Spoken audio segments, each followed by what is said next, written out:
Halo pemirsa Hanantara TV. Selamat datang di podcast Ruang Cerita yang membahas mengenai untuk kamu yang sedang berjuang dan merasa lelah dalam menjalani hidup. Saya Kare Ira Suandari. Pada episode kali ini kita akan membahas kisah inspiratif dan motivasi.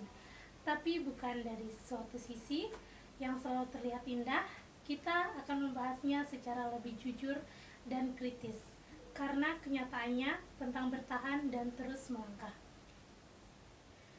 Jadi telah hadir bersama kita narasumber yang sangat luar biasa, yaitu Mbak Ketut Sekarwangi. Halo Mbak Sekar. Halo Mbak Ira. Bagaimana kabarnya? Baik, Mbak Ira gimana sendiri kabarnya? Astungkara baik. Singkat. Jadi beliau ini mahasiswa Sekolah Tinggi Agama Hindu Dharma Nusantara Jakarta, Ilmu Komunikasi semester 5. Yuk langsung saja nih kita berbincang-bincang langsung ke Mbak Sekar. Jadi mau bertanya nih Mbak Sekar mengenai tadi kan judul podcastnya tuh mengenai inspiratif dan motivasi. Jadi bertanya mengenai pernah sih tidak sih Mbak Sekar ini merasa hidupnya itu tertinggal dibandingkan orang lain? Oke, baik. Jadi begini. Jadi setiap kali, sering kali itu kisah inspiratif kan kita dengar itu hanya menunjukkan hasilnya aja, tidak dengan prosesnya, seperti orang hebat, terus orang sukses, dan juga orang terlihat percaya diri. Nah, tapi jarang sekali kita nih melihat prosesnya, berkembangnya, apalagi penuh dengan kegagalan, rasa takut mereka, terus juga keraguan. Nah, akibatnya inspirasi yang seharusnya menguatkan justru berubah jadi tekanan karena hal-hal tersebut. Nah, jadi apalagi di era media sosial saat ini nih, ini kan semakin terasa di mana kita telah melihat pencapaian seseorang, seperti orang bisa beli Fortuner, bisa beli rumah, bisa membanggakan orang tuanya, apalagi orang sekitar mereka.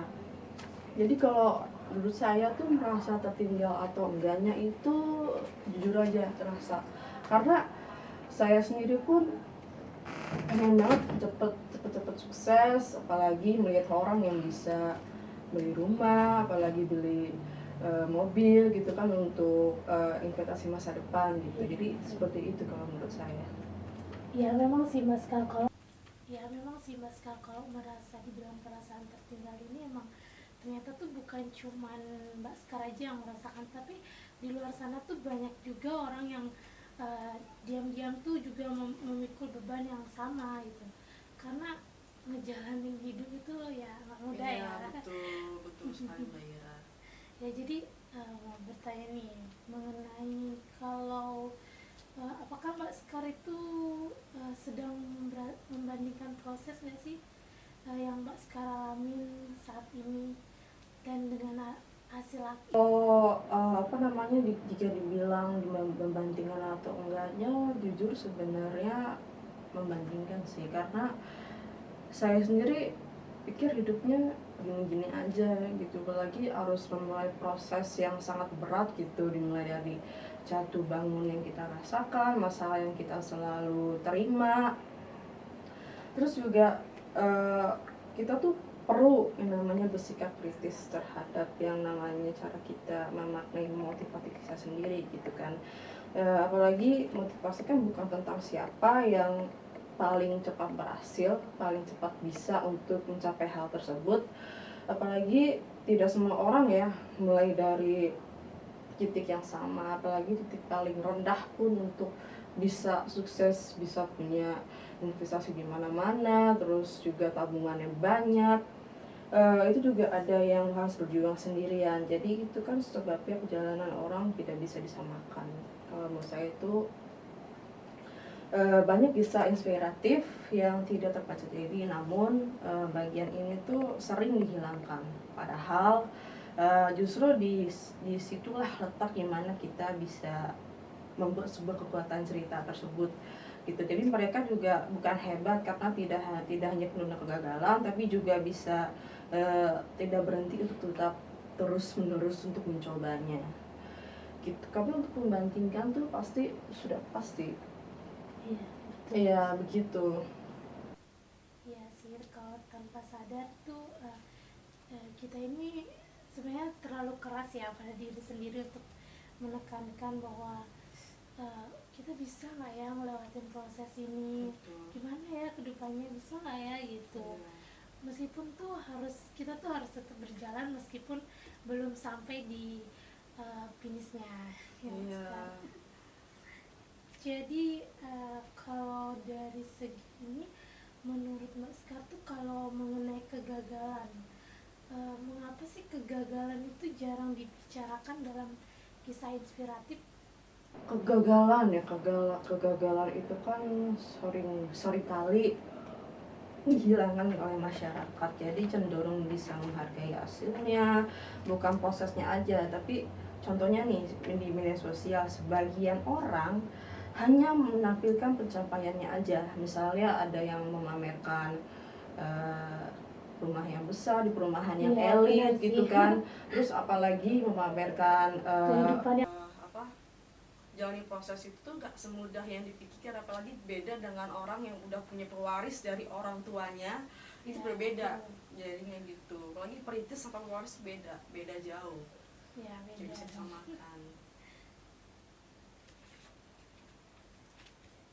Nah, kalau mengenai terakhir kali, kapan Mbak Skar tuh memaksa diri untuk terlihat kuat, padahal sebenarnya tuh Itu butuh banget proses, butuh banget harus alami jatuh bangunnya, Ya, jatuh untuk rasa ada di titik itu sakitnya. ya. Iya, apalagi di titik terendah kita nggak bisa melakukan hal-hal seperti apa yang kita mau gitu. Apalagi apa yang kita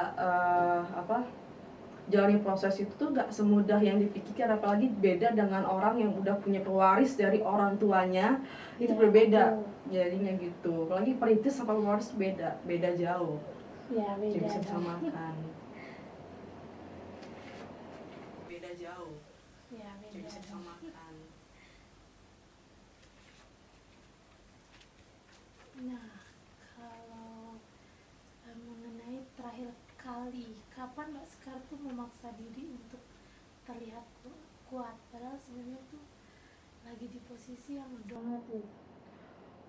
Kalau untuk jadi kuat tegar di depan orang lain itu memang sering banget, apalagi kita tuh nggak boleh harus terlihat lesu, terlihat berantakan di depan orang lain. Tuh bisa berpikir bahwa ya cuman kamu yang punya masalah, orang lain juga punya masalah, jadi ya mau nggak mau harus tegar gitu kan.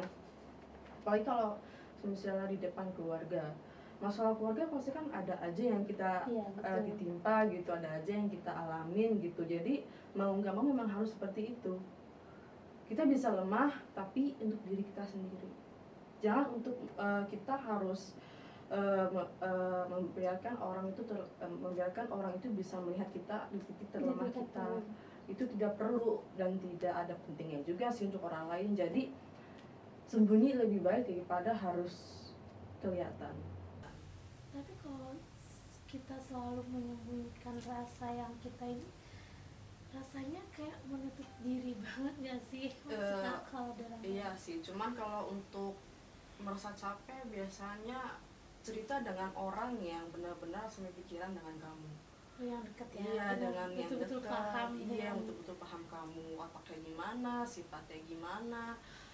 Ya harus cerita dengan orang yang belum tentu tahu isi pikiran kita. Jadi memang harus cerita dengan orang yang benar-benar kita percaya.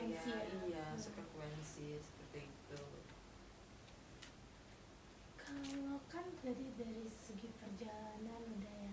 Kalau mengenai arti sukses bagi Mbak Skar saat ini tuh apa? Apakah itu milik diri sendiri atau Kalau sukses itu mengikuti standar seperti nilainya bagus, terus jabatan yang tinggi, apalagi pengikut yang banyak dan juga harta berlimpah di mana-mana kan. Tapi pada sukses itu bisa kita sederhanakan gitu, seperti bisa menepati janji diri kita sendiri untuk semisal kita, ayo kita bangkit, ayo kita jangan terpuruk terus menerus. Terus juga bisa memperbaiki kebiasaan buruk kita terus menerus, terus juga bisa memperbaiki kebiasaan buruk kita. Tapi kok dibilang bisa memperbaiki kebiasaan buruk, itu kan bukan hal yang mudah ya, karena memang itu sudah termasuk kebiasaan. Kalau mau diperbaiki iya, itu tapi bukan. tapi kalau udah memperbaiki itu udah sukses buat diri kita sendiri, karena kita bisa menerima apa yang kita punya, menerima mencintai diri kita sendiri. Itu memang paling terpenting, karena kalau tanpa itu hampa rasanya. Tapi butuh waktu juga. Butuh waktu memang harus. Itulah sebuah sukses memang harus menjalani semua proses yang kita alami, karena sukses itu mahal ya. Iya betul. Biaya juga untuk nyapainya nggak mudah. Benar. Ya. Nah, kalau dari segi jika tidak ada tekanan dari siapapun, apa langkah kecil yang ingin kalau langkah kecil ya, kalau nggak ada tekanan dari siapapun ya, mungkin bisa dengan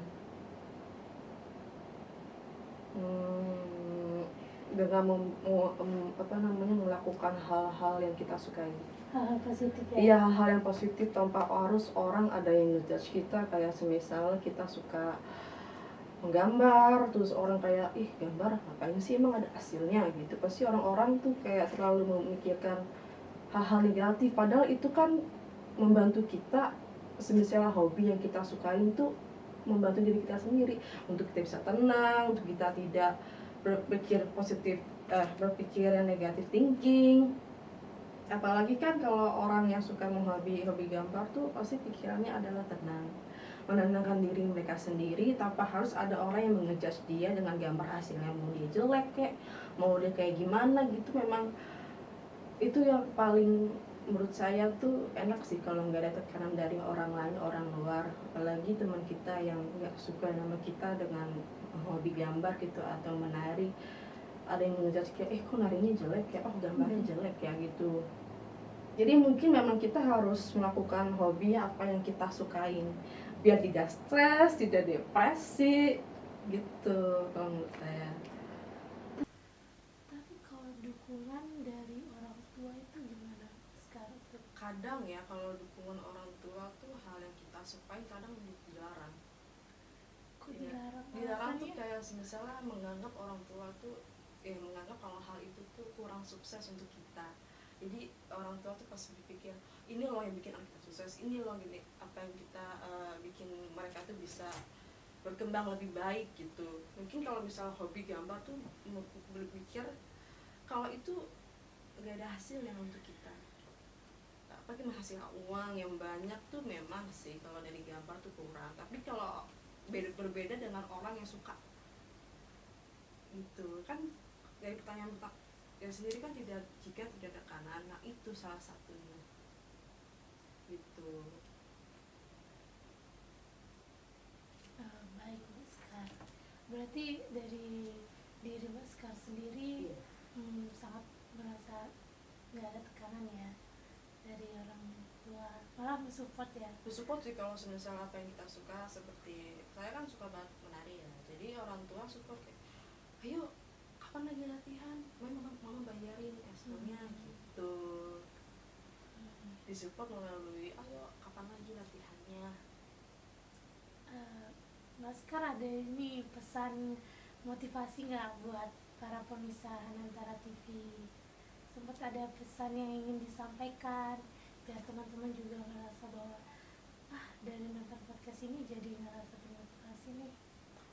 Untuk teman-teman yang seumuran saya, meskipun kalian ada yang merasa down, ada yang merasa bahwa hidup ini nggak adil, memang masalah orang itu berbeda-beda, tapi kita harus tetap semangat terus dengan berdoa. Berdoa itu adalah kunci kekuatan kita bisa sukses. Meskipun memang lagi prosesnya panjang, tapi kita harus benar-benar bekerja keras apa yang kita mau begitu. Itu saja Mbak Sekar. Iya. Baik, terima kasih ya kepada Mbak Ketut Sekarwangi atas waktu dan pemikiran yang sangat berharga ini.